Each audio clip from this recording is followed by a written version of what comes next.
본 방송에서 제공하는 투자 정보는 투자 판단에 대한 조언입니다. 방송에서 제공하는 주식의 가치, 가격 상승 및 가격 하락에 대해서는 방송사에서 보장하지 않습니다.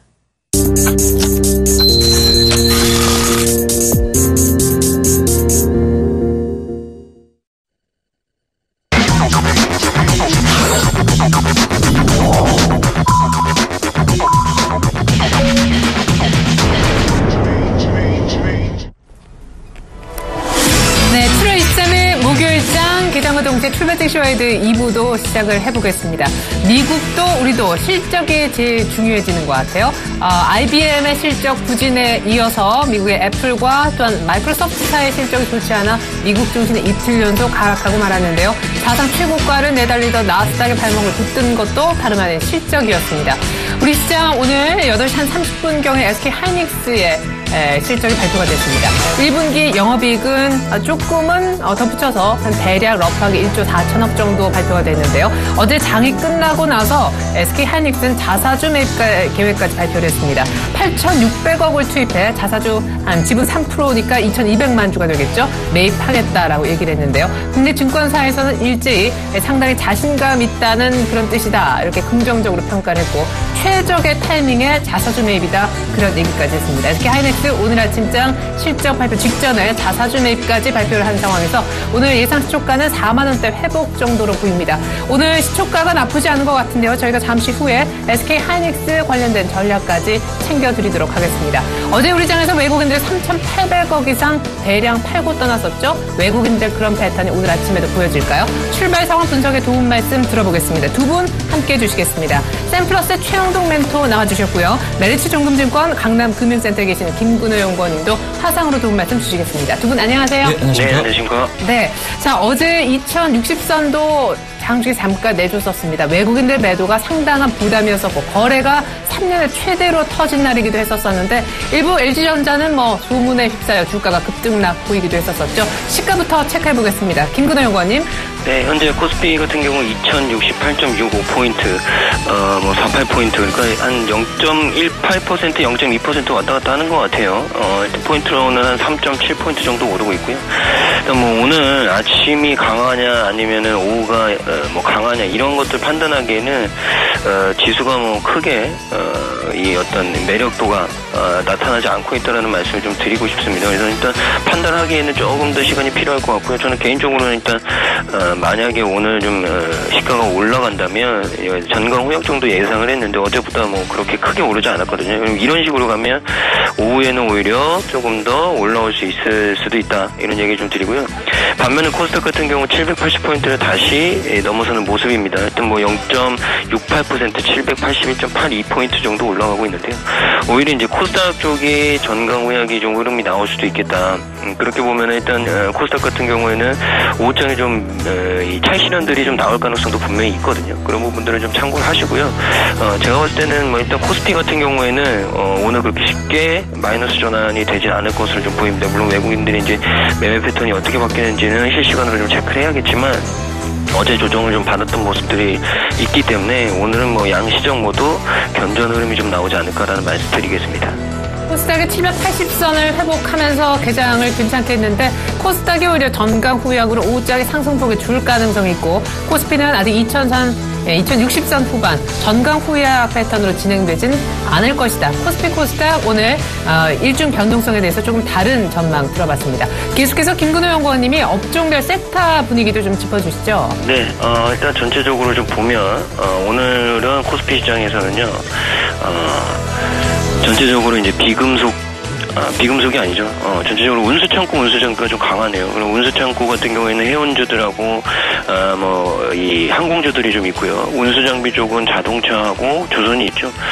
일단 이 두 가지 업종은 최근에 좀 조정이 있었던 업종. 그러니까 오늘은 이제 낙폭이 좀 컸던 종목들을 다시 한번 좀 매기가 들어오는 모습.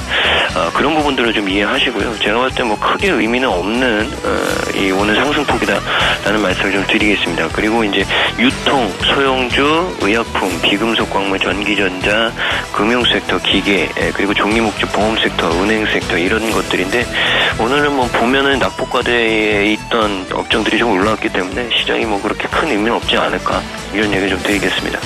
반면에 코스닥에서는 비금속 그리고 출판 매체 복제, 디지털 콘텐츠, 오락문화, 통신 장비, 유통, 금융 이런 업종들이 좀 올라오고 있거든요. 비금속 광물도 뭐 괜찮은 모습이고요. 출판 매체 복제도 최근 강했던 흐름, 디지털 콘텐츠 게임즈들도 최근 견조한 흐름이었죠. 그러니까 코스닥은 오히려 뭐 크게 특징이 더 없습니다. 그러니까 지금 최근에 강했던 종목들, 강했던 업종들이 올라왔다라는 판단을 하시면 되고요. 제가 봤을 때는 뭐 크게 코스닥에서 특이의 어떤 업종들은 발견되지 않았다라는 말씀 드리겠습니다. 네, 자 현재 코스피와 코스닥이 각각 2068선과 781선을 그려주고 있는 시점 수급을 한번 살펴봐야 되겠습니다. 어제 외국인들이 3,800억 이상을 거래소에서만 순매도했는데 7월 초 코스피가 2,100에서 2,000포인트까지 100포인트가량 급락하는 동안 두 번 연속 3,000억대 매도, 한 번은 거의 4,000억 가까운 순매도를 보인 바 이후에 어제 처음으로 또 한 번의 대량 매도세가 출회가 된 것인데요. 이것이 원화의 약세와 맞물리고 있어서 환차손 우려 때문에 외국인들이 도망가고 있는 거다. 라는 분석도 심심치 않게 나오고 있습니다. 오늘 외국인들 또 파네요. 예, 그렇습니다. 일단은 뭐 현 시간으로 보시게 되면은요, 거래소 시장 외국인들 한 264억 정도 순매도가 지금 나오고 있는 상황이고요. 네. 기관들 같은 경우는 일단은 121억 원 정도의 순매수세가 좀 들어오고 있습니다. 자, 주체별로 좀 보시게 되면은 일단은 뭐 투신 쪽에서 30억 정도 순매수가 좀 들어오고 있는 상황이고, 연기금이 좀 매도가 좀 나오네요. 마이너스 한 12억 정도의 연기금의 매도 쪽이 잡히고 있다라고 보시면 좋을 것 같습니다. 자, 그런 측면에서 보시게 되면 일단은 코스닥 쪽으로 넘어가서 코스닥이 과연 계속적인 신고가를 갱신할 수 있는지 여부를 체크를 하셔야 될 것 같은데, 어제 같은 경우는 외인과 기관 쪽에 대한 강한 매도세가 좀 나왔음에도 불구하고 개인 쪽에 대한 순매수세가 좀 상당히 좀 크게 나옴으로 인해서 주가에 대한 상방 흐름들 이어졌습니다. 자, 그런 측면에서 보시게 되면 오늘도 마찬가지로 코스닥 시장 쪽에서 과연 외인과 기관 쪽에서 어떠한 스탠스를 가지고 시작을 바라볼지 지켜보셔야 될 것 같은데요. 일단 한번 현 시간부로 외국인들 뭐 제로 포인트로 움직여주고 있고요. 기관들 같은 경우는 23억 정도 순매수세가 좀 들어오고 있는데, 그 와중에서도 투신 같은 경우는 33억 정도의 순매수세가 좀 들어오고 있습니다. 자, 상대적으로 앞서서는 이제 코스피 시장 쪽에서 연기금이 마이너스 한 12억 정도 유지가 되고 있다고 보셨는데, 코스닥 같은 경우는 5억 정도의 순매수세가 좀 들어오고 있는 상황들이다라고 보시면 좋을 것 같습니다. 그런 측면에서 보시게 되면은 뭐 최근에 기관 쪽에 대한 포지션으로 보시게 되면 오전장에는 코스피 종목군들을 좀 매수를 하는 듯 하다가 오후장 들어서는 오히려 이제 작은 중소형주 종목으로 같이 좀 갈아타는 그런 모습을 보여주고 있기 때문에 오늘 오전장에는 조금 그런 모습들이 좀 빠르게 포착이 되고 있다라고 보시면 좋을 것 같습니다. 자, 업종별로 한번 넘어가서 좀 보도록 할 텐데요. 자, 외국인들 거래소 시장에서는요, 예, 코스피 200 쪽에서 237억 정도의 순매도세 나오고 있고요. 가장 크게 매도를 하고 있는 쪽이 아무래도 전기 전자인 것 같습니다. 마이너스 177억 정도의 순매도세 유지를 해주고 있고요. 좀 눈에 띄게 들어오는 모습들은 일단은 철강 금속 쪽에서 마이너스 24억 정도가 지금 나오고 있는데, 아무래도 이제 현대제철 자체가 마이너스 0.98 정도 진행이 됨으로 인해서 그쪽에서 포지션이 나오고 있지 않나라는 말씀드릴 수가 있을 것 같습니다. 자, 특징적인 부분들을 좀 보셔야 될 것 같은데, 금융금에서 마이너스 17억 정도 순매도 유지가 되고 있고요. 증권업종 마이너스 5억 정도 순매도가 나오고 있습니다. 자, 매수하고 있는 종목들을 좀 보셔야 될 것 같은데, 앞서서 이제 김근호 연구원님께서 운송장비 쪽에 대한 움직임들 말씀 좀 하셨는데, 그 사이에 일단은 뭐 플러스 4억에서 마이너스 1억으로 바뀌는 모습을 보여주고 있고요. 서비스업 쪽에서 한 3억 정도 순매수세에 들어오고 있습니다. 여전히 외국인들에 대한 스탠스는 대형주 쪽보다는 중소형주 쪽에 포커스가 맞춰져 있지 않나라는 생각을 좀 가져볼 수가 있을 것 같은데, 코스피 소형주 쪽에서 한 2억 정도의 순매수세 유입이 되고 있다고 보시면 좋을 것 같습니다. 자, 앞서서 말씀드렸듯이 기관 쪽에서 코스피 상대적으로 매수세가 유입이 된다고 보시면 좋을 것 같은데요. 전기 전자 쪽에서는 다른 스탠스를 좀 보여주네요. 플러스 118억 원 정도의 순매수세 유입이 되고 있고요. 금융업 쪽에서 한 16억 정도의 순매수세 유입이 되고 있습니다. 자, 서비스 유통 각각 9억 정도의 순매수세가 유입이 되고 있고요. 자, 상대적으로 기관들 같은 경우는 그동안에 좀 많이 샀나요? 화학업종 쪽에서 마이너스 31억 정도의 순매도세가 좀 나오고 있는 상황들이기 때문에 아무래도 이제 OCI가 흐름들이 좀 마이너스 6%대의 기록을 함으로 인해서 이런 쪽에서 잡히고 있지 않나라는 말씀 좀 드릴 수가 있을 것 같습니다. 자, 그동안에 일단은 뭐 건설업종에 대한 움직임들 상당히 시장에서 활기찬 분석들이 좀 나와줬는데요. 주가 자체에 대한 내용들은 상당히 좀 안 좋았습니다. 기관들 같은 경우는 건설업종 마이너스 4억 정도 순매도 유지가 되고 있습니다. 자, 코스닥 쪽으로 넘어가서 업종별로 좀 체크를 해야 될 것 같습니다. 자, 상대적으로 코스닥 외국인들 기타 서비스 쪽에서 2억 정도, 의료 정밀기기 쪽에서 2억 정도의 순매수세, 그리고 소프트웨어 쪽에서도 마찬가지로 한 2억 정도의 순매수세가 유입이 되고 있다라고 보시면 좋을 것 같고요. 매도하는 쪽을 좀 보셔야 될 것 같은데요. 그동안에 아무래도 이제 제약바이오 쪽에 대한 움직임들 상당 부분 실적 시즌 들어서서 아무래도 이제 실적에 대한 우려감이라고 해야 될까요? 아니면 많이 올랐던 부분들에 대한 차익성 매물들이 기류로 인해서 오늘도 마찬가지로 마이너스 15억 정도의 순 매도세가 진행이 되고 있습니다. 자, 제조업종에 대해서 마이너스 16억 정도 유지가 되고 있는 상황들이기 때문에 일단은 외국인들 마찬가지로 현 시간부로 코스닥에서 전체적으로 좀 마이너스로 유지가 되고 있다고 보시면 좋을 것 같습니다. 자, 기관 쪽에 대한 스탠스를 한번 좀 보도록 하겠습니다. 기관 쪽 같은 경우는 IT 우량주 쪽으로 18억 정도의 순 매수세가 유입이 되고 있고요. 코스닥 우량기업 14억 정도, 그리고 IT 종합 쪽에서 18억 정도 유지가 되고 있습니다. 자, 외국인들과는 다르게 기관들 같은 경우는 제약과 제조 쪽에서 각각 9억과 10억 정도의 순 매수세가 진행이 됨으로 인해서 전체적으로 기관에 대한 스탠스는 오전장 출발하는 시점에서 매수, 외국인들 같은 경우는 양시장 매도로 진행이 되고 있다라고 보시면 좋을 것 같습니다. 네, 오늘 아침 종목별 희비는 다 실적이 좀 가르는 그런 모습인데 잠시 후에 실적 부진으로 급락한 OCI 그리고 실적 호전으로 오르고 있는 신한지주와 하이닉스 살펴드리겠습니다. 원달러 환율 최근에 중요해졌죠? 얼마에 개장했을까요? 확인해 보겠습니다. 오늘은 유진투자선물로 가서 들어볼까요? 소병화 연구원님 안녕하세요. 네, 안녕하세요. 네, 어제는 달러 강세가 좀 주춤했었는데 미국의 주택지표 또 좋게 나오면서 달러 강세가 재개되고 있습니다. 오늘 또 오르는 것 같은데 계속 틈만 나면 1160원대를 보는 것 같아요. 오늘 얼마에 개장했나요? 네, 일단 금일 외환시장 미국 주택지표 호전에 따른 미달러 강세 재개 영향으로 3원 40전 오늘은 1157원의 장을 시작했습니다. 현재는 엔화의 상승 여파로 인하여서 우리 환율도 추가 상승 흐름을 보이면서 1160원까지 상승을 거래되고 있습니다. 지난번 발표된 미국 주택지표가 호조를 보이면서 하루 쉬어갔던 달러 강세가 다시 재개되었습니다. 미 주택지표 호조를 바탕으로 달러의 추가적인 조정은 어제 하루 만에 끝이 나는 모습이었습니다. 미국 주택 판매 증가율이 지난 2007년 2월 이후 최고치를 기록하고 주택 가격 지표도 상승하면서 미국 경기 회복에 대하여 긍정적인 분위기가 흐르며 미국 금리 인상에 대한 기대가 다시 강화되는 모습이었습니다. 달러 강세 재개로 엔화는 다시 124엔 부근까지 상승하는 모습을 보였고 통화정책에 민감한 단기 국채금리도 상승하여 망한 모습을 보였습니다. 달러 강세 재개로 뉴욕 인데프 시장에서 거래된 달러원 1개월물도 상승세를 보이면서 1158원 40전에 재종가되었습니다. 어제 서울한시 종가 대비 수합 포인트를 고려하여도 3원 60전 정도 상승하여 마감한 모습입니다. 우리 환율은 달러 강세 재개로 상승세로 시작하면서 국내 GDP 부진 여파까지 흐르며 국내 경기 둔화 우려까지 겹치면서 추가 상승 흐름을 보일 것으로 예상을 하고 있습니다. 장전에 발표된 한국은행이 발표한 지난 2분기 GDP는 전기비 0.3% 증가에 그쳤습니다. 한은이 발표된 7월 경제 전망에서 예상한 0.4%보다도 더 악화된 모습입니다. 최근 주식과 채권 시장에서 외인들의 자금 이탈 우려가 지속되고 있는 가운데 국내 GDP 부진 여파로 인하여 외인들의 자금 이탈 우려가 더 커질 것으로 예상을 하고 있습니다. 거기다 어제 애플 등 기업 실적 부진 여파로 뉴욕 증시가 약세를 보이면서 오늘 우리 주식시장에도 영향을 받아 하락 압력을 받는다면 롱 심리는 더욱 견고해질 것으로 보고 있습니다. 또한 오전에 발표된 뉴질랜드 금리 인하 여파도 호주 중앙은행의 추가 금리 인하에 대한 기대 강화로 우리 환율의 농심리를 자극할 요인으로 보고 있습니다. 다만 1160원대에서 고점 인식을 한 옥천산 물량이 강하게 유입될 것으로 보여지고 당국의 속도 조절성 실기 물량도 유입될 것으로 보여 1160원대에서 추가 상승 흐름은 좀 제한될 것으로 보고 있습니다. 따라 금일 환율은 달러 강세 재개로 추가 상승 압력을 받을 것으로 보여지며 1150원 후반대에서 주 거래 움직임을 보일 것으로 예상을 하고 있습니다. 금일 예상 환율 범위는 1153원에서 61원 사이가 될 것으로 예상을 하고 있습니다. 예, 그래요. 원달러 환율 오늘 또 오르면서 1160원대 트라이가 나올 것 같지만 전반적으로 레벨 부담과 당국의 개입 경계도 있기 때문에 1150원대 후반의 주 흐름이 예상된다. 레인지까지 얘기 들어봤습니다. 소병화 연구원님 감사합니다. 감사합니다.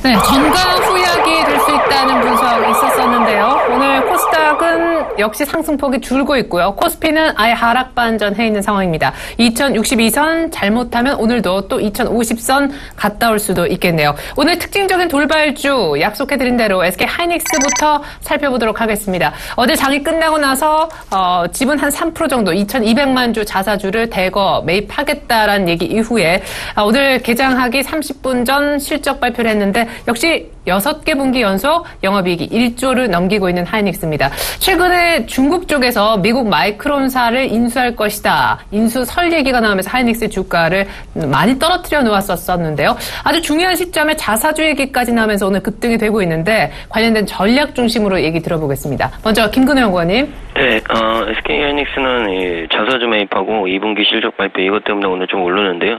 SK하이닉스 자사주 매입 규모가 이제 현금 배당액의 한 3.9배 수준, 약 4배 수준입니다. 일단 주가 부양 효과는 좀 있을 것이다라는 보고서들이 좀 나왔고요.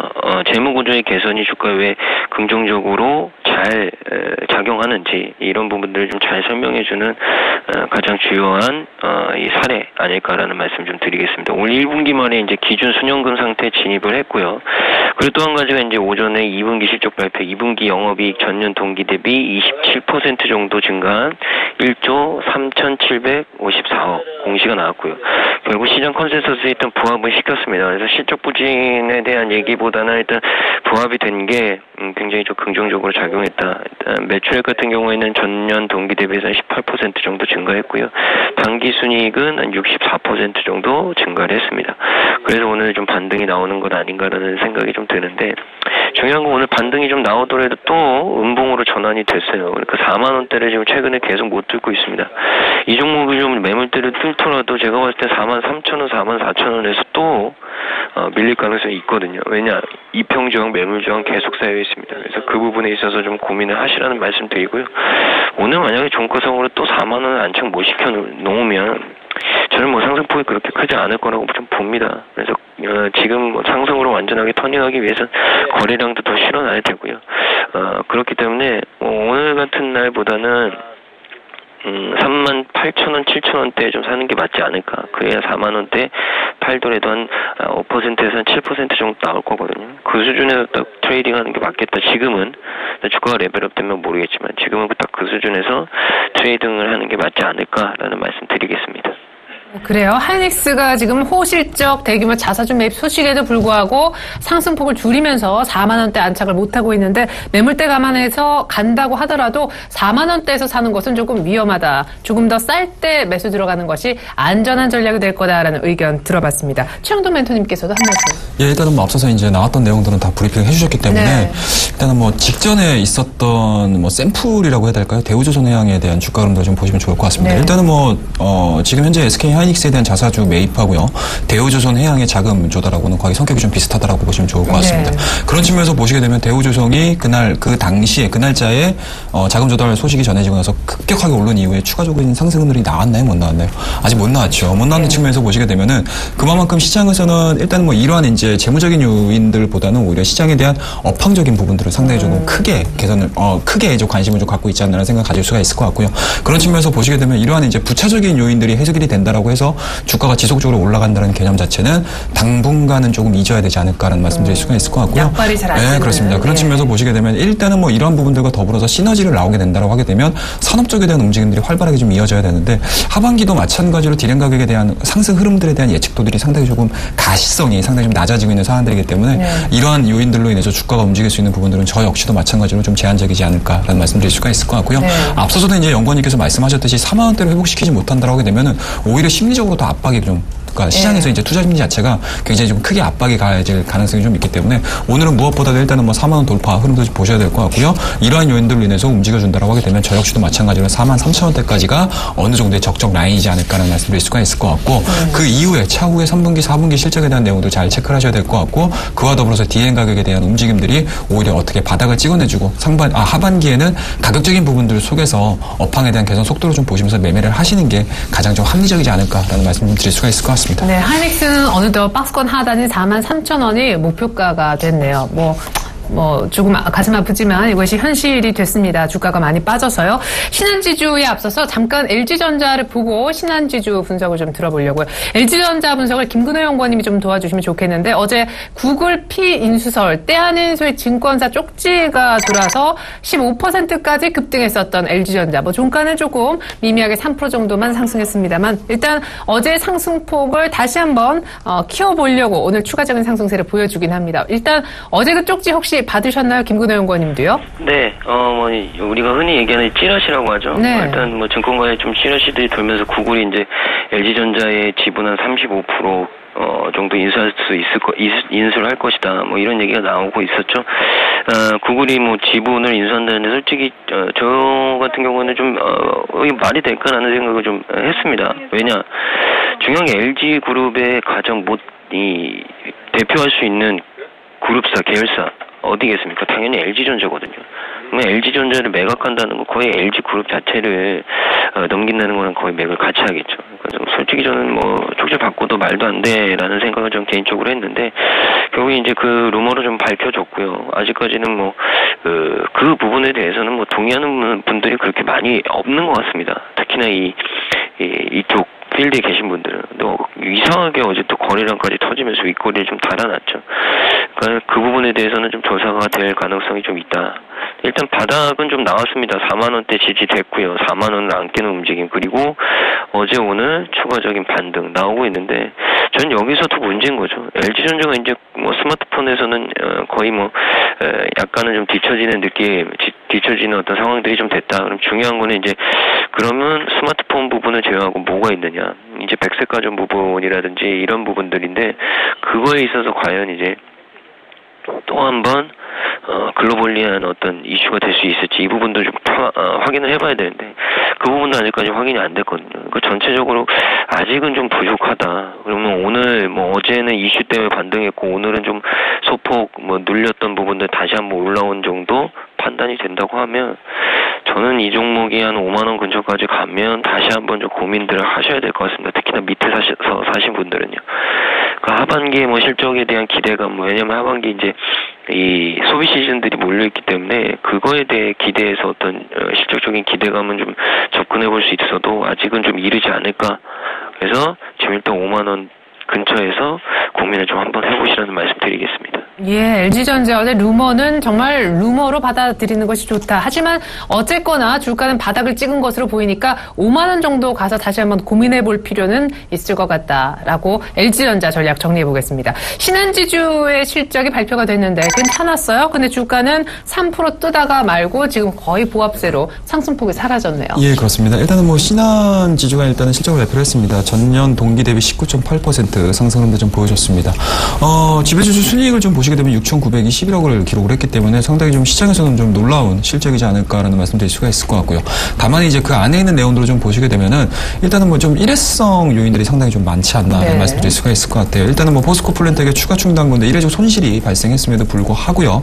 대한주택 보증이죠. 예, 주식 매각 이익이 한 1,000억 정도가 나왔고요. 그리고 비자카드 주식 매각이 한 677억 정도 좀 나왔기 때문에 이러한 부분들을 발판으로 해서 실적이 우호적인 모습을 좀 보여주고 있는데 사실은 쉽게 말씀해서 영업이익이라든지 비영업이익 측면을 좀 보셔야 될 것 같은데 이런 부분들을 좀 보시게 되면 아무래도 이번 신한지주의 2분기 실적 발표는 영업이익 측면보다는 비영업이익 측면이 상당히 좀 강하지 않았나라는 생각을 가져볼 수가 있을 것 같습니다. 그런 측면에서 보시게 되면 현재 지금 보여주고 있는 시장에 대한 음봉 흐름들이 당연한 해석이지 않을까라는 말씀드릴 수가 있을 것 같고요. 다만 이제 이러한 부분들 2분기 실적에 대한 움직임들을 가지고 이제 하반기, 3분기, 4분기에 대한 실적치들을 예측을 좀 해보셔야 되는데 이러한 부분들이 우호적으로 좀 나와준다고 하게 되면 사실은 주가는 고점을 찍어내주고 계속적으로 고점을 높여줄 수밖에 없는 상황이고요. 그리고 현재 지금 보여주고 있는 다중바닥 패턴에서 보시게 되면 강하게 치고 올라갈 수밖에 없는 상황인데 그와는 좀 반대되는 모습을 보여주고 있습니다. 그만큼 3분기, 4분기 금리 인상에 대한 요인들이 아직까지 남아있는 상황들이기 때문에 금융업종 같은 경우는 아직까지는 가시성에 있어서는 다른 업종에 비해서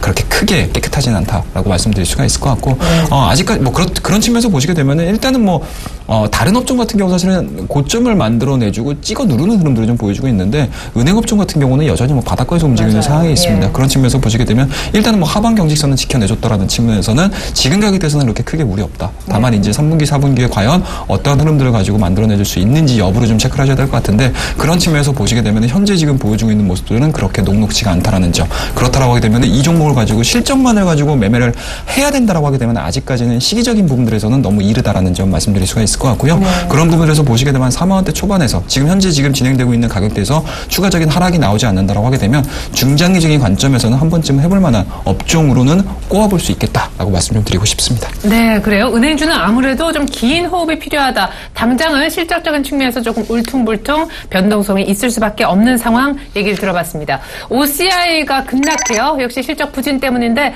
마이너스 8%에서 미끄러 달면서 조금 올라가는 듯 했었는데 지금 더 급락세 약세가 커지고 있습니다. 마이너스 10%까지 밀리는데요. 최근에 자사주 매각을 하면서 현금도 확보하고 전체적으로 조금 재무구조 개선에 나서는 듯 했었던 OCI인데 전고점 부근에서 결국 급락세를 맞고 맙니다. 실적 때문이라는 게 영 찝찝한데 SOL도 같이 한번 봐야 될 것 같아요. 2분기에는 흑자 전환했지만 3분기부터는 실적이 그닥 좋지 않을 것이다. 정제마진 감소 전망 속에 오늘 밀리고 있습니다. 정유주 그리고 OCI 얘기 들어보죠. 김근호 연구원님.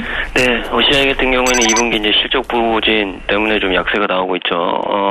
외국인 기관 기관과 개인은 좀 매수하고 있는데 외국인이 좀 매도가 많이 나오네요.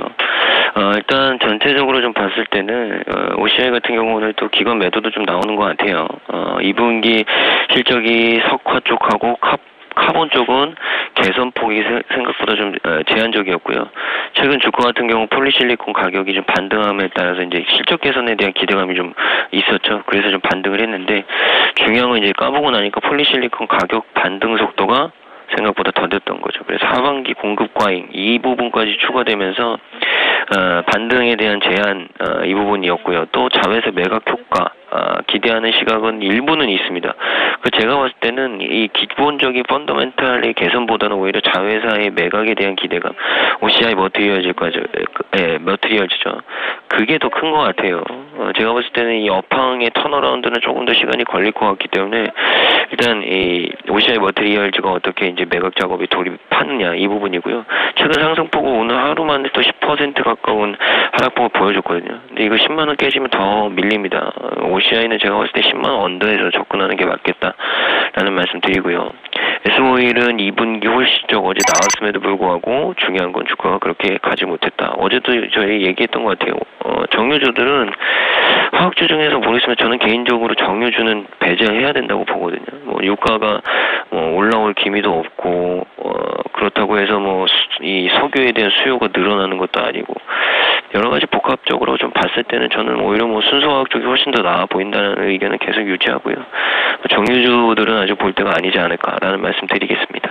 예, 그래요. 무엇보다 정유주는 처음부터 좀 아니다라고 생각하셨던 것 같아요. 말씀하시는 톤이요. 근데 어쨌든 화학주 중심으로 좀 좁혔으면이라는 의견을 유지하시는 분위기고 OCI는 업황 턴에 시간이 좀 걸릴 것 같고 오히려 OCI 머티리얼즈 매각 뉴스 플로어를 잘 챙겨볼 필요가 있다는 얘기 들어봤습니다. 오늘 삼성 SDI가 결국에 10만 원을 깨고 마네요. 삼성 SDI는 어제 급락했었는데 현재 99,200원. 어제 장대 음봉이 터졌었거든요. 예, 어제 6% 급락 이후에 오늘 추가적인 급락 그리고 9만 원대로 내려온 삼성 SDI 무엇이 문제인지 사실 고점 대비 굉장히 많이 밀려 있습니다. 삼성 SDI 갖고 계신 분들을 위한 전략 한번 얘기 들어보겠고요.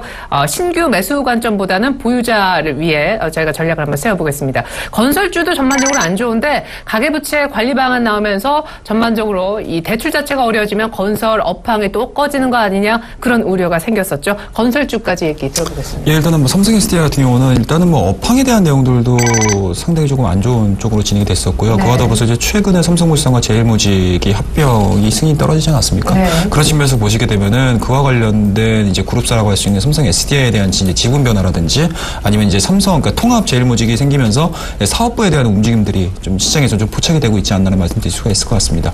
그런 측면에서 보시게 되면 어찌됐든지 간에 삼성 SDI도 마찬가지로 삼성 그룹사 내에서 상당 부분 포지션을 차지를 하고 있는 그룹사이기 때문에 일단은 시장에서는 우려감들이 좀 반영이 되는 것 같아요. 네. 그러니까 사업의 변화라고 해야 될까요? 아니면 사업부의 변화라고 해야 될까요? 이런 부분들에 대한 우려가 좀 섞이면서 일단 삼성 SDI를 수급적인 요인들에서 좀 끌어내리고 있지 않나라는 말씀드릴 수가 있기 때문에 일단은 사업적인 부분들에서 쉽게 말씀드려서 SDI가 다른 업종에 비해서 다른 기업에 비해서 급격하게 실적이 안 좋아져서 빠진다라고 하게 되면 사실 좀 문제가 될 수는 있겠지만 지금 같은 경우는 이제 그룹사 내에서 발생되고 있는 지분 고조라든지 지배 구조라는 부분들 측면에서 부각이 되고 있는 상황들이기 때문에 일단은 보유하고 계신 분들 같은 경우는 지금 이게 급락하는 수준에서는 매도를 하기에는 다소 좀 부담스럽다. 그렇더라도 이러한 부분들이 사태가 좀 마무리가 되는 시점에서는 시점에서 이제 매도를 하고 좀 나오셔야 될 것 같은데 지금과 같이 안개 속에 갇혀 있는 상황에서는 매도를 권하고 싶지는 않고요. 그런 측면에서 보시게 되면 일단은 홀딩으로 저는 홀딩으로 전략을 좀 짜가지고 매매를 하셔야 될 것 같고요. 좀 장기 시간적인 부분들 측면에서 보시게 되면은 아직까지는 삼성그룹에 대한 지배 구조가 일단 큰 산은 하나 넘긴 했지만 그 이후에 남아 있는 부분들 자금이 아직 남아 있는 상황들이기 때문에 그 부분들을 좀 지켜보시면서 시간적인 부분 부분으로 좀 투여를 하셔야 되지 않을까 말씀 좀 드리고 싶습니다. 예. 참고로 오늘 아침에 목요 리포트 시간에요. 우리 멘토님께서 짚어주셨었던 김태환 멘토님의 종목 한세 실업이 단기적으로 상당히 좋다 하셨었고 한섬도 중장기로 좋지만 영업무역 얘기도 잠깐 하셨었는데 오늘 원화약세 수혜주로 OEM 업체, 의류 쪽, 패션주 꼽히면서 영업무역과 한세 실업이 모두 5 내지 6% 급등하고 있다는 소식 잠깐 전해드리겠습니다. 건설주 한번 살펴보시죠. 예, 건설주는 제가 지난주에도 나오면서 이제 조선업종에 대해서 언급을 좀 드리면서 말씀드렸었던 것 같은데요. 일단은 뭐 조선업종이 하락했었던 이유들을 보시게 되면 이제 해상 플랜트에 대한 이제 저가 수주와 그리고 그와 더불어서 그에 따른 이제 회계 부정이라든지 아니면은 실적에 대한 우려감들이 상당히 좀 크게 나오면서 진행이 됐었다라고 보시면 좋을 것 같고요. 네. 그와 더불어서 건설업종에 대해서 그때 당시만 해도 상당히 좀 달랐어요. 업종 자체가. 조선업종 같은 경우는 일단은 뭐 실적 우려감들로 인해서 주가가 빠졌다라고 하게 되면 그때 당시에는 이제 건설업종에 대한 내용들이 상당히 좋았습니다. 뭐 분양 열기라든지 그런 부분들로 시장에 대한 분위기가 좋았었는데 그 다음 날서부터 계속 주가가 빠졌었거든요. 네, 오늘 특별히 뭐 연쇄적 모멘텀까지 않고 급등했었던 현대산업이 예, 그렇습니다. 그런 측면에서 보시게 되면은 그만큼 일단은 뭐 건설업종은 마찬가지로 이제 정부 쪽에 대한 문제가 일단은 뭐 최근에는 불어졌었고요. 그와 더불어서 이제 건설업종도 마찬가지로 해외 쪽에 대한 이제 육상 플랜트라고 해야 될까요? 육상 플랜트 자체들도 해상 플랜트하고 거의 수주 구조가 거의 비슷하거든요. 그런 측면에서 보시게 되면 2분기 실적 발표를 앞두고 나서 실적 오르감들로 일단은 빠지고 있지 않나라는 말씀드릴 수가 있기 때문에 일단은 해외 쪽에 대한 실적 부분들 그리고 이제 현재 지금 정부 쪽에서 진행시키고 있는 부동산에 대한 열기 자체를 조금 찬물을 좀 끼얹는 그런 흐름들이 좀 있기 때문에 일단 뭐 이중고에 갇혀 있다라고 보시면 좋을 것 같고요. 네, 사실 뭐 정부는 그런 의도가 아니다라고 얘기는 하고 있는데. 예, 그렇음에도 불구하고 이제 시장에서는 그런 부분들을 이제 왜곡한다라는 개념보다는 있는 그대로 받아들이는 측면이 좀 있기 때문에 좀 더 걱정도 그렇습니다. 네, 그런 측면에서 보시게 되면 투자 심리 자체는 상당히 좀 안 좋다라고 보시면 좋을 것 같고. 근데 사실은 조선주하고 뭐 건설주 이렇게 같이 수주를 해야 실적이 올라오는 그런 섹터잖아요. 그렇지만 건설주를 조선주하고 같이 엮어서 보기는 조금 어렵다라는 의견, 좀 낫다라는 의견이 있었는데. 좀 낫다라는 부분들은 아무래도 이제 국내 부동산이 아직은 좀 나으니까. 그렇습니다. 그런 측면에서 보시게 되면 일단은 뭐 쉽게 말씀해서 포트폴리오가 조선업종 같은 경우는 사실은 한 바구니에 다 담겨져 있는 상황이지 않습니까? 해외 근데 쪽에. 이제 건설 같은 경우는 사실은 국내와 해외 쪽에 대한 포션이 잡혀 있기 때문에 일단은 그 측면에서 보시게 되면 한쪽이 무너지게 되면 한쪽이 버텨준다라고 하게 되면 주가가 올라갈 수밖에 없는데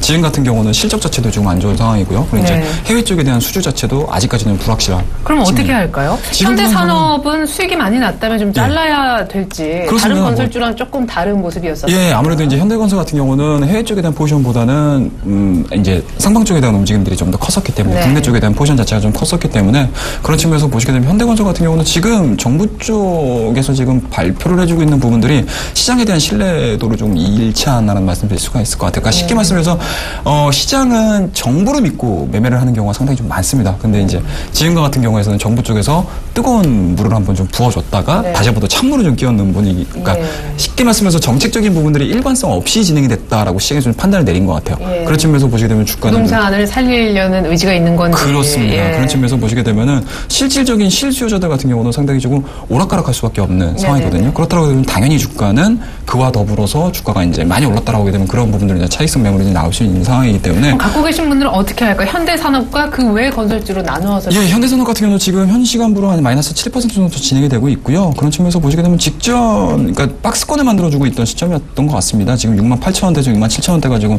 단기적인 박스권. 쉽게 말씀드려서 그동안에 4월달, 5월달, 6월달에 진행됐었던 박스권을 돌파시켰던 지점 자체가 상당히 좀 좋은 의미를 좀 보여줬었는데 이러한 부분들이 쉽게 말씀해서 직전 이제 박스권을 돌파시켰었을 때의 자리 자체가 지지선 역할을 해주는 경우들이 상당히 많거든요.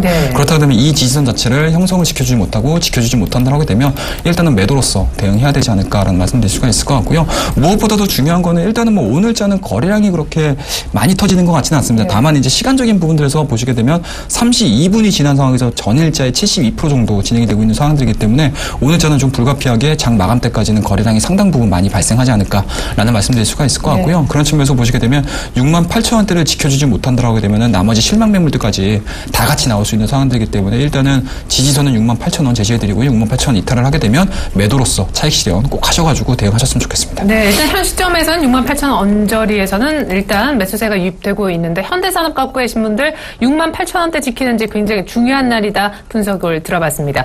자, 현대차가 오늘 오후 2시에 밥 먹고 나서 장마감 1시간 전 실적을 보통대로라면 내놓게 됩니다. 중간 배당 규모까지 사상 첫 중간 배당 규모가 결정될 예정인 가운데 일단은 상승세가 다시 한번 나오고 있네요. 자동차주 매매를 어떻게 보면 좋을지 앞서서 1부에서는 투자전략 팀장님께서 자동차는 미국의 금리 인상 스케줄 감안했을 때 8월 초 정도에 실적 보고 나서 매매하는 것이 좋겠다라는 의견도 있었었는데요.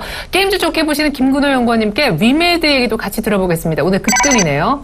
네, 자동차는 일단 저는 개인적으로 한 9월달, 10월달 더 시간이 좀 걸릴 거라고 보고요. 어차피 하반기에는 이제 소비 시즌 몰려있고, 하반기 이제 SUV 신차에 대한 얘기도 있으면 이제 중국 시장 기대감이 좀 나올 가능성이 있고, 뭐 이런 것들 스토리인데, 좀 뭐 지금은 이르다고 봅니다. 아직까지 뭐 현대차, 기아차가 올라온 이유는 바닥권에서 이제 낙폭과대 때문에 좀 올라왔다. 전혀 펀더멘탈에는 개선된 것이 아직까지 확인되지 않았다. 이런 얘기 좀 드리고 싶습니다. 그리고 뭐 현대차 같은 경우에 또 14만 원대까지 이 매물대가 좀 자리 잡고 있기 때문에 이 어떤 매물 압박도 좀 받을 수 있을 것 같거든요. 그래서 일단 좀 천천히 하시라는 말씀 드리고요. 위메이드 같은 경우에는 이제 신작 기대감 때문에 뭐 계속 강세, 게임주도 어제도 강세였고 오늘도 좀 좋게 나오는 모습들인데 중요한 게 봉을 한번 보십시오. 일단 긴 꼬리에 이 윗꼬리에 양봉이 나왔거든요. 근데 사실 몸통은 그렇게 길지 않죠. 그렇게 보면 오늘은 어느 정도 차익 매물들이 좀 나올 수도 있다. 그러니까 물론 이제 아직까지 거래량들이 많이 안 터졌기 때문에 좀 더 지켜봐야 되겠지만 저는 올만큼은 좀 다 온 것 아닌가라는 얘기를 좀 드리고 싶습니다. 그래서 일단 뭐 보유하고 계신 분들은 좀 고민을 해보실 가격대까지 오지 않았나라는 말씀 드리겠습니다. 네, 그래요. 게임주 이제 슬슬 좀 많이 수익 났으면 언제 팔지를 고민해야 될 시점이 온 것 같다. 자동차 관련주들은 뭐 그렇게 급하게 언제 사지, 오늘 사지, 내일 사지 할 분위기는 아직은 아니다라는 전략까지 들어봤습니다. 자, 이제 두 분께 시장 전체적인 전략을 좀 여쭤보려고 하는데 코스피는 2060이고 오늘도 외국인들은 적지 않게 팔고 있어요. 뭐 내부적으로 오늘 뭐 화장품이 조금 올라오곤 있지만 건설주도 실적 시즌 중심으로 들어갈수록 조금 더 어려움을 겪고 있는 그런 모습인데요. 먼저 최영동 멘토님. 예, 일단은 참 하루하루 힘드네요. 예, 하루하루 좀 굉장히 좀 힘든 나날을 좀 보내고 있습니다. 그런 측면에서 보시게 되면 실적 시즌은 어쩔 수 없이 뭐 이런 흐름들이 나올 수밖에 없다라고 보시면 좋을 것 같고요. 그런 측면에서 보시게 되면 무엇보다는 이제 실적에 따른 개별 종목 대응이 가장 중요하다라고 말씀드릴 수가 있을 것 같고 환율적인 부분들이 이제 전일자 같은 경우, 그러니까 그제죠. 이제 월요일날 같은 경우 상당히 좀 좋은 모습을 보여줬고 어제자 쉬어가는 모습들 그리고 이제 오늘 같은 경우 다시 한번 환율이라는 큰 틀을 가지고 또 주가들이 좀 움직이고 있는 상황들인데 과연 이런 부분들에 대한 연속성이 과연 나올 수 있는지 여부 체크를 하셔야 되기 때문에 일단은 뭐 뇌동매매하는 흐름들을 좀 자제하셨으면 좋겠다라고 말씀드릴 수가 있을 것 같고 환율에 대한 움직임들 잘 지켜보시고 그와 더불어서 실적들, 그러니까 쉽게 말씀해서 2분기 실적뿐만 아니고요 3분기, 4분기 실적과 성장성을 같이 겸비할 수 있는 종목들로 차분하게 매매하실 것을 말씀 좀 드리도록 하겠습니다. 네. 자, 그리고 사실은 건자재주도 LG 하우시스, 한일시멘트 계속해서 밀리면서 차익 매물이 조금 나오고 있습니다. 빠른 어떤 성장주 고퍼 쪽에서의 어떤 매물 그리고 빠른 순환매도 계속해서 관찰이 되고 있는데 또 그런 사이 화장품은 일부 종목이 올라옵니다. 전체적인 큰 틀을 어떻게 잡아보면 좋을지요. 김근호 연구원님. 네, 저는 제가 말씀드렸었을 때 이제 코스닥에서는 제약바이오, 게임, 화장품 요거를 좀 봐야 되지 않을까라는 얘기를 좀 몇 번 드렸었는데 최근에 이제 제약바이오가 다시 좀 기지개를 펴는 모습도 좀 보여주고 있기 때문에 제약바이오가 다시 한번 좀 전면으로 좀 나올 가능성이 높아 보인다라는 말씀 드리고요. 그리고 낙폭과대에 있었던 화장품들 분명히 관심 가지실 때 됐습니다. 메르스 때문에 2분기 실적 안 좋았던 거 3분기 실적, 4분기 실적으로 커버될 가능성이 굉장히 높습니다. 그리고 중국 관광객들이었던 입국에 대한 부분들 이런 부분들 빠르게 회복되고 있거든요. 그렇게 보면 지금은 이제 다시 한번 화장품주에 대한 관심을 높일 때가 됐다라는 말씀 드리겠습니다. 네, 제약 바이오주 여전히 좋게 보셨고 낙폭과대 메르스로 인해서 많이 밀렸던 화장품주 특별히 OEM 업체 좋게 보셨었죠. 화장품주에 대한 관심 갖자 또 한 번 강조해 주셨습니다. 오늘 함께 도움 말씀 주고 계신 최영동 멘토의 공개 방송 오늘 저녁에 있죠? 예, 그렇습니다. 일단은 뭐 실적 시즌 들어와서 상당히 좀 시장이 왔다 갔다 하는 모습으로 좀 보여주고 있습니다. 그런 측면에서 보시게 되면 좀 중심을 잡아드려야 되지 않을까라는 말씀드릴 수가 있을 것 같고요. 그러한 시간을 좀 마련을 했습니다. 오늘 밤 8시입니다. 샘플러스에서 온라인 공개 방송 2시간 동안 진행을 하고요. 그와 더불어서 주말을 통해서 주말 강의까지 온라인을 통해서 말씀을 드릴 테니까 많은 내용들을 많이 담아서 준비를 했으니까요. 시간 되시는 분들은 꼭 참석하셔가지고 좋은 이야기 그리고 저와 좋은 시간을 가지셨으면 좋겠습니다. 네, 최영도 멘토의 공개 방송 오늘 저녁 8시에 있으니까요. 주말에 있는 그 최영도 멘토와 함께하는 시간도 여러분들 많이 기대해 주셨으면 좋겠습니다. 원달러 환율은 지금 약간 레벨을 낮추긴 했는데 거의 1160원대에서 움직여주고 있네요. 현대차의 실적 발표가 오늘 오후 2시라는 점 다시 한번 알려드리면서 두 분과는 인사 나누겠습니다. 최영도 멘토 김근호 연구원님 두 말씀 들어봤습니다. 고맙습니다. 네, 감사합니다.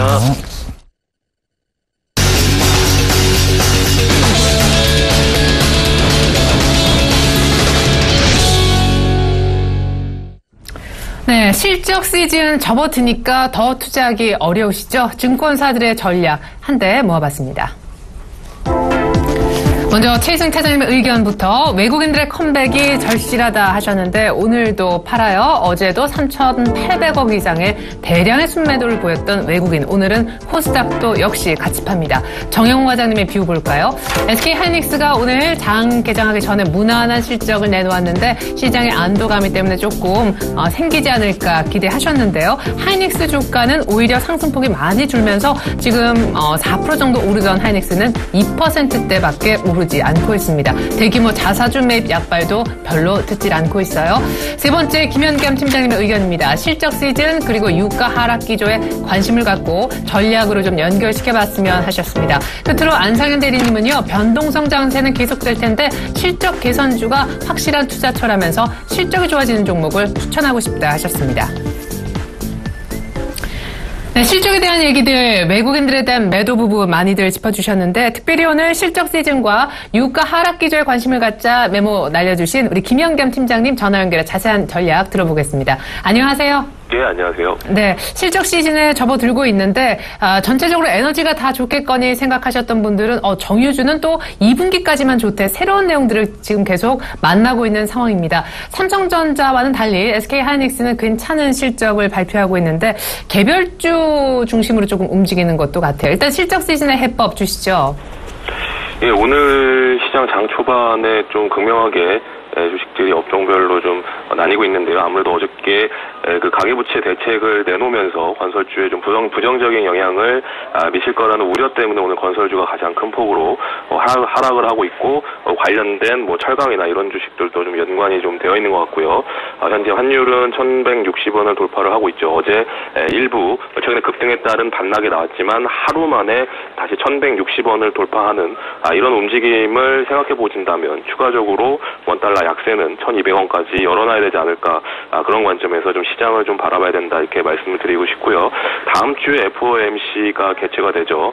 물론 이번에 금리 인상을 한다는 그런 컨센서스는 거의 없지만 가장 중요한 거는 FOMC만 다가오면 미국 시장이나 세계 시장이 좀 우려, 좀 리스크 해치 차원에서 좀 약세를 보이는 그런 기조가 이번에도 이어지고 있는 그런 상황 속에서 우리 시장 외국인이 최근에 계속해서 프로그램 매도를 유발하면서 매도 차익을 유발하면서 지금 시장의 약세를 지금 일으키고 있는 그런 현재 상황이라고 보이고요. 하지만 중요한 점은 우리 기업들의 실적이 이제 나오기 시작을 하는데요. 어제 같은 경우는 신한지주가 양호한 실적을 발표를 했고 OCI는 좀 부족한 실적을 발표하면서 오늘 9% 넘게 하락을 하는 이런 모습. 오늘 또 굵직굵직한 기업들의 실적 발표가 이어질 예정이죠. 이렇기 때문에 대형주의 지금 실적 발표들이 연이어 나오기 때문에 아무래도 공격적으로 대형주를 사는 그런 분위기는 조금 더 지나야 되지 않을까 이렇게 판단을 하고 있고요. 중소형주 같은 경우에는 어떻게 보면 실적에 좀 더 변동성에 좀 민감할 수 있겠죠. 하지만 업종, 각 섹터의 대표 주식들은 계속해서 견고한 그런 움직임이 이어질 가능성이 크기 때문에 이런 주식들은 계속해서 보유 관점으로 가져가야 되지만 좀 주변 주식들이죠. 이런 섹터, 대장 주식이 올라오면서 같이 따라 올라오는 이런 실적 변동성에 노출이 되어 있는 이런 주식들은 계속해서 좀 비중을 축소하는 그런 전략이 바람직하지 않을까라고 말씀을 드리고 싶고요. 또한 유가 하락에 대해 계속해서 관심을 갖자라고 계속 말씀을 드리는 것은 큰 기조에서 이제 이란 여러 가지 문제와 또 시알가스의 기술이 계속해서 발전하면서 이런 생산 단가가 낮아지는 이런 것들은 어떻게 보면 일시적인 것이 아니라 구조적일 가능성이 크기 때문에 이런 데 수혜를 받을 수 있는 종목에 계속해서 관심을 갖자라고 말씀을 드리는 것이고요. 거기에 있어서 최근에 건자재 주식들이 큰 폭에 올랐지만 오늘 건설업의 부정적인 영향이 같이 연동이 되는 그런 상황이기 때문에 건자재를 제외한 어떻게 보면 좀 그 중에서는 최근에 가장 못 올랐던 오히려 항공 관련 주식들이 반대급부가 나올 수 있지 않을까. 어제 제주항공이 상반기 실적을 발표했는데 굉장히 양호한 실적을 발표를 했죠. 메르스에도 불구하고 전년 동기 대비해서 성장 20% 이상 성장하는 실적을 발표를 했기 때문에 관련된 그런 저가항공사나 아니면 대한항공, 아시아나항공 역시 계속해서 좀 관심 있게 보시면 좋을 것 같습니다.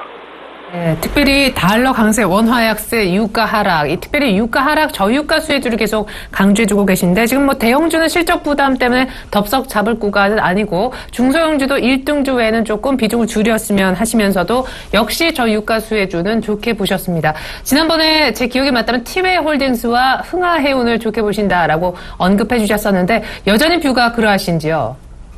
이제 다음 주 월요일 날 페노션이 재상장을 하는데요.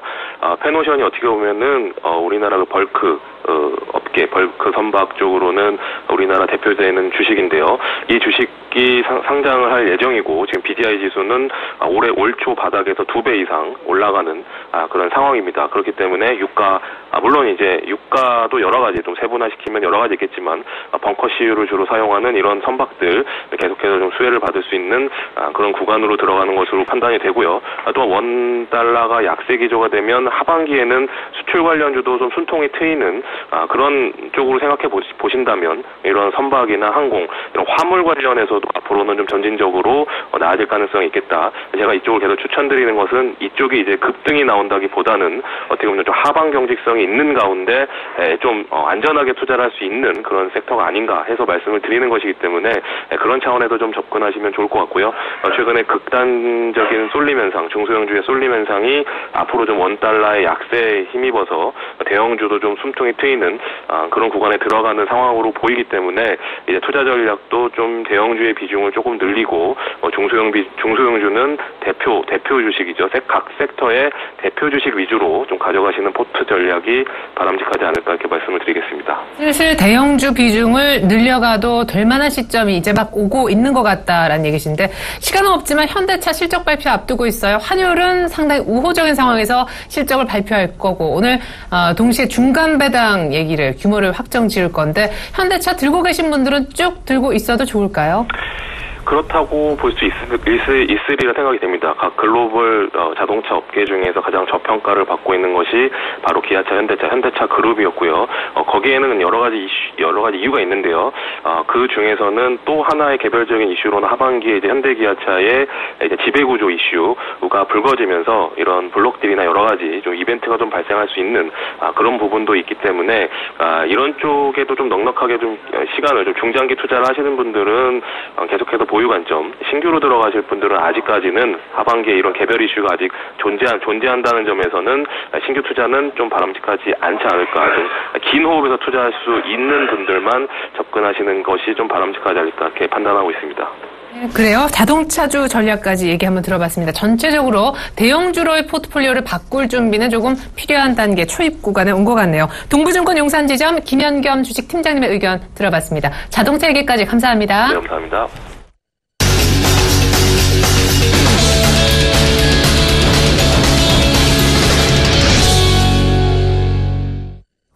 네, 양시장 현물은 모두 하락 반전됐습니다. 코스피는 2050선까지 처져 있는 상황인데요.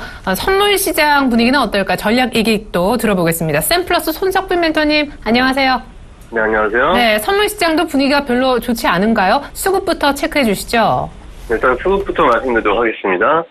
개인 현물 838억 순 매수 중이고 외국인 685억 순 매도 중입니다.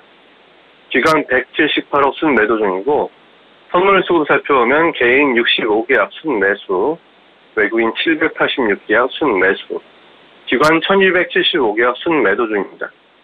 옵션 수급 살펴보면 개인 콜옵션 15,411계약 순 매수, 풋옵션 2,228계약 순 매도, 외국인 콜옵션 4,905계약 순매도, 풋옵션 6,209계약 순매수 중입니다.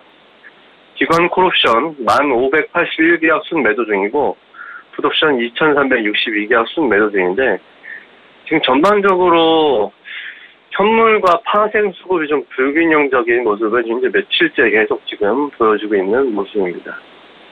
자, 오늘의 주요 거래 전략 말씀드리도록 하겠습니다. 상승 1차 저항선이 250, 상승 2차 저항선이 252, 하단 1차 지지선이 245, 하단 2차 지지선이 242에 형성되어 있습니다. 어제 시장은 오전에 초반 상승 이후 하락 모습을 보여준 후 장 마감부에 약간 들어 올리면서 마무리하는 화요일 시장과 거의 동일한 모습을 보여준 하루였습니다. 최근 시장이 좀 이러한 변동성 장세의 모습을 좀 보여준 원인은 현물과 파생, 수급의 불균형이 좀 두드러지게 나타낸 것 때문이며 현재는 개인의 아울러 매수세가 좀 며칠째 지속되는 가운데 개인이 매도세로 돌아서는 모습을 좀 보여주게 되면 그때부터 외국인과 기관이 좀 매수세로 전향하는 모습을 보여줄 예상이며 그 전에 개인의 매도세를 좀 유도하기 위해서 지금 시장을 좀 더 흔들거나 하락시키는 좀 모습을 보여줄 예정입니다. 그렇기 때문에 개인이 매도세로 돌아서기 전까지는 매도 거래가 좀 더 유리한 상황이며 매수 거래는 짧게, 매도 거래는 좀 더 길게 취하셔도 되지만 전반적으로 아직 시장이 혼조세 양상을 보이며 변동성 장세를 보여줄 것이기 때문에 모든 포지션을 되도록 짧게 유지하시는 게 좀 유리한 시장이 되겠습니다. 네, 매수보다는 매도가 유리하지만 굳이 따지자면 모든 포지션을 어떤 포지션이든 짧게 가져가는 것이 변동성장에 유리한 전략이 되겠다라는 얘기 들어봤습니다. 샘플러스 손석불 멘토님의 가이드 들어봤습니다. 고맙습니다. 네, 감사합니다. 네, 정부가 가계부채 종합대책을 발표함으로 인해서 오늘 건설주의 투자 심리가 상당히 좋지 않습니다. 전반적으로 연관되어 있는 철강, 금속, 그리고 건자재 섹터까지 같이 빠지고 있는데요. 원달러 환율 1,160원대인 상황에서 오늘 오후 2시에 현대차 실적 발표가 있습니다. 하이닉스 실적은 괜찮게 발표된 가운데 자사주까지 매집하겠다고 했지만 주가는 제한적인 상승만 보여주고 있네요. 지금까지 출발 증시 와이드였습니다. 고맙습니다.